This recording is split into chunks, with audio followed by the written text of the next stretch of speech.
It's the Seth Williams Show with Mike CHESELKA.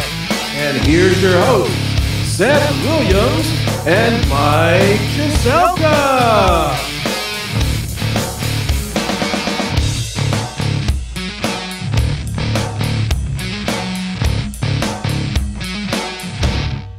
I got a couple things. I got a list here of stuff we could go through calmly. This is 2023. Sure. One of the things I did in putting together this show is I researched like top 10 lists, projections, this, that, and the other thing.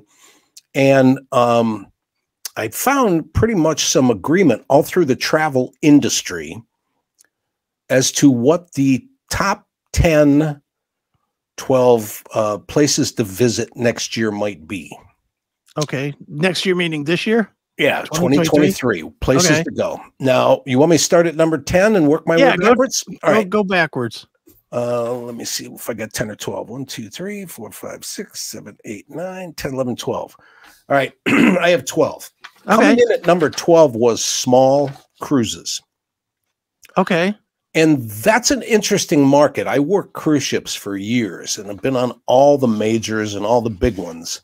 But there are some interesting smaller cruise lines that do cruises like New England or the Gulf Coast, or just little 3-day cruises down to Key West and back, a couple days in the sun, good food, gamble a little bit, stuff like that. So small cruises was number 12. That's a personal choice. Some people go, well, I get seasick and so on and so forth. Forget anything that ever happened to you on your buddy's boat. A ship is like a small city. So if you can feel the waves, the weather's really, really bad. Right. Number 11 was Morocco. I don't know anything so from about small cruises to Morocco. Okay. As far as places to go. Number 10 was to take an African safari. Okay. Something I wouldn't mind doing with a camera. A little dangerous, but okay. Yeah. Number 9 was the Galapagos Islands, and they said that that is people that are studying that all the talk about, you know, the planet and then changes. I'm not here to argue global warming or any of that kind of stuff, but the elevation of that kind of talk has made especially students, postgrad, stuff like that, all over the world interested in going to those islands. Number 9 was Costa Rica. Been there. That's everybody I know goes to Costa Rica because the stuff that you pay a lot of money for here, like you can get a bed and breakfast for like the equivalent of like $12 a day. Right. So if you don't have a lot of money and you get there, you can live like a king for, you know, the time that you're there, turn around and come home. And yes, pretty much everything's available there. So you can have all kinds of fun and as much fun as you want to in Costa Rica. Right above that was Mexico. Okay. Mexico is a hell of a lot more than just the border and problems, and Mexico City being, you know, 20 times the size of LA. Right. The Gulf Coast is totally different than the Pacific Coast. Acapulco is a whole different experience than Cozumel. But, you know, the pyramids, boy, you talk about topic for a show.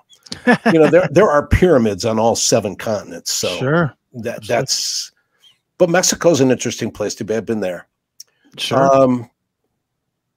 Number 6 was the American West as far as destinations. And they're talking about Vegas, Denver, LA, and Phoenix. Ugh, no.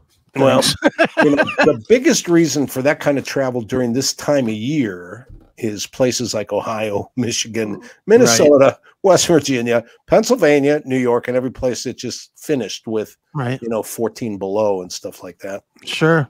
All right. So you got 5 more, Mike? Yeah. I'm gonna stop you here. I'm gonna throw a big hook and a tease out there that we will come back and do the top 5 in a little bit. All right. But what we're gonna do right now, we're gonna take a quick break. Fair enough. And only because he's waiting in the wings, I'm gonna get him on so he's not sitting around forever. One of my favorite musicians in all of Cleveland, and he's a class dude. I've known him way too long, unbelievably way too long at this point. But the great E-Rock Sosinski of Wish You Were Here is going to join us here in a couple of minutes.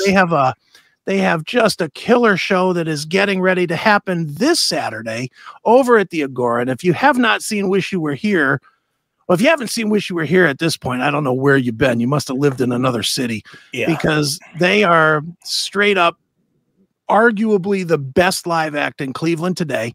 It's a fantastic show. If you love Pink Floyd, it's definitely a great show. And on top of that, he was also one of the main guys for the last long time here. I'm not sure exactly how many years. We'll ask him, but he was a very integral part of Michael Stanley the last 20 years, basically since MSB.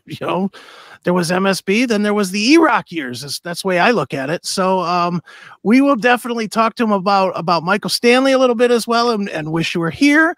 And one more time, that show is on Saturday, January the 7th, over at the Agora.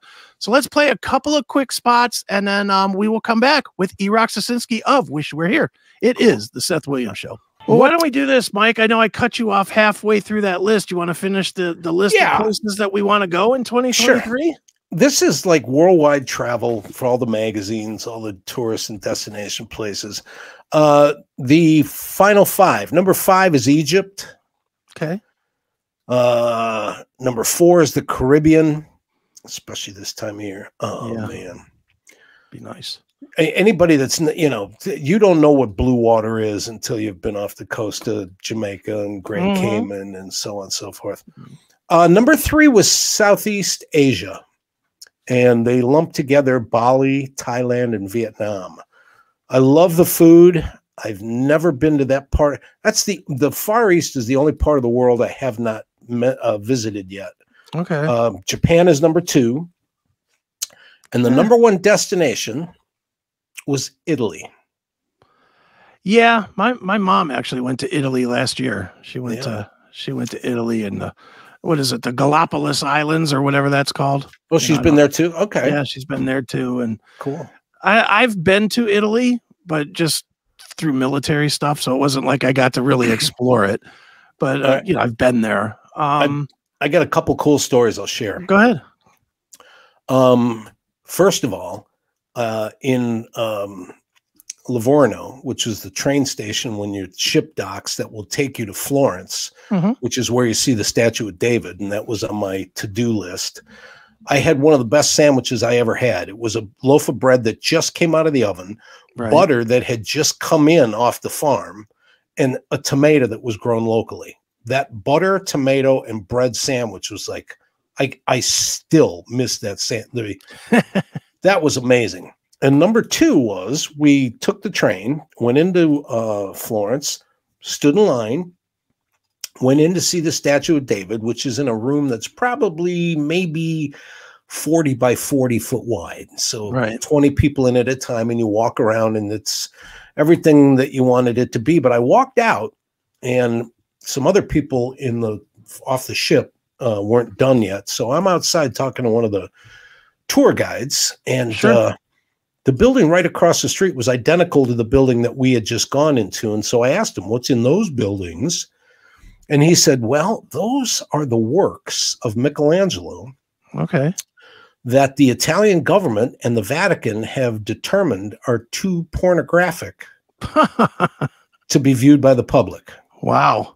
And I looked at him and I said, so if I was around in the 1400s, it would be no big deal. I could handle it. I could cope with it. I could deal with it. I could look at it. But it's 1990 something. And so now I have to just hide my eyes. I didn't understand that at all. That's nuts. But, hats off to Michelangelo. Yeah. Disturbed, but we like him. Yeah. His famous quote was, somebody asked him, well, how do you make all those magnificent statues? He said, well, I just get a piece of marble and I chip away all the pieces that aren't statue. So that's that. Nice. Nice.